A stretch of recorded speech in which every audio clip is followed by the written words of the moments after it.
Hello students, today we are going to continue our chapter Chemical Thermodynamics and Energetics. As mentioned in the previous lectures, I have introduced you a term called as entropy, and with respect to entropy we have written one law, that is second law of thermodynamics, where the law suggests that for a given process to be spontaneous, its total entropy should always be positive. Now that entropy concept, when we were talking about for a spontaneity, we were actually discussing system plus surrounding, that is total entropy. Now there are some restrictions when we are basically dealing with chemistry. So as to follow that and overcome the restrictions, we are coming up with the next concept, that is Gibbs energy. Now the first and foremost, the requirement of Gibbs energy factor to introduced, that we will see.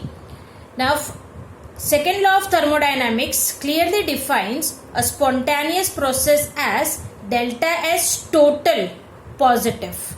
Just I mentioned, when delta S total is positive, that time we say that the given process is spontaneous. Means to know the spontaneity of the process, it is necessary to know both the entropies, that is delta S of system and delta S of surrounding. However, in chemistry we are more concerned about system and not surrounding. As chemistry, when we concern, we are talking only and only about the reaction, that is we only are concerned about the system and not about the surrounding. So when I am talking about entropy, I have to talk the total and the spontaneity.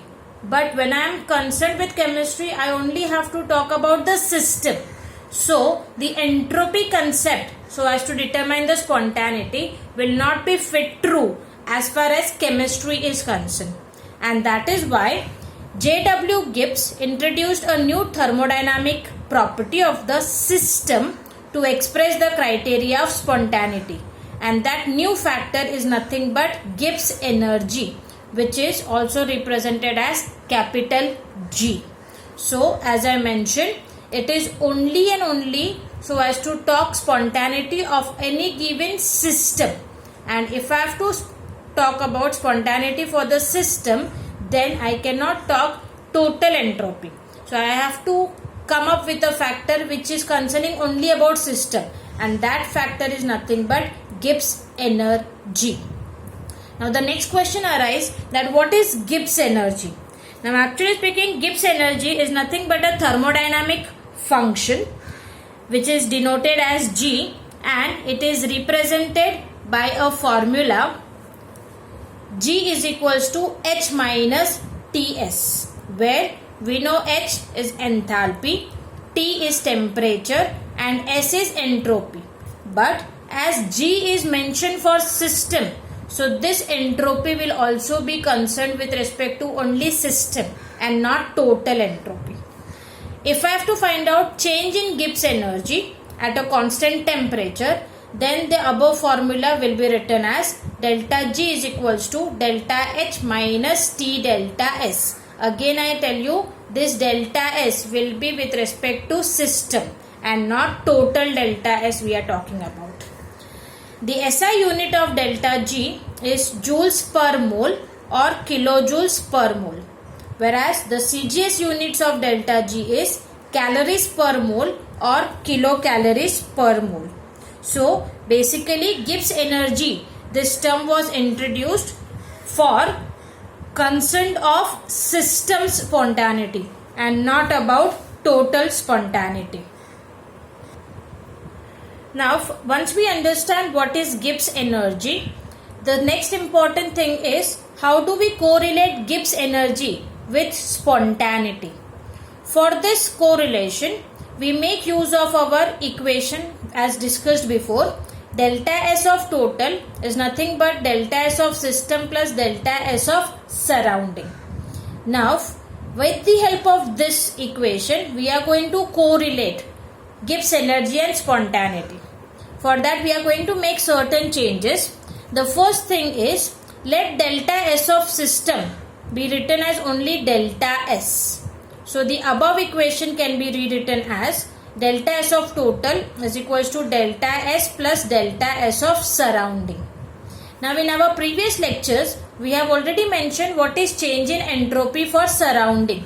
It is minus delta H upon T, where delta H is change in enthalpy, T is temperature. So we rewrite the above equation by changing the value of delta S of surrounding. So the equation becomes delta S of total is equals to delta S minus delta H upon T. Now the above equation can also be written as delta S of total equal to T delta S minus delta H upon T. If we rearrange it further, we get T delta S total is equals to T delta S minus delta H. So the T delta S total equals to delta H minus T delta S. If I multiply the above equation with minus, it will become minus T delta S total is equals to delta H minus T delta S. This is nothing but I take it as equation 1. And when we wrote down change in Gibbs energy, we have already introduced this equation, that is delta G is equals to delta H minus T delta S, which I take it as equation 2. Now if I compare equation 1 and 2, in both the equations your left hand sides are equal. So we can say that delta G is nothing but minus T delta S total.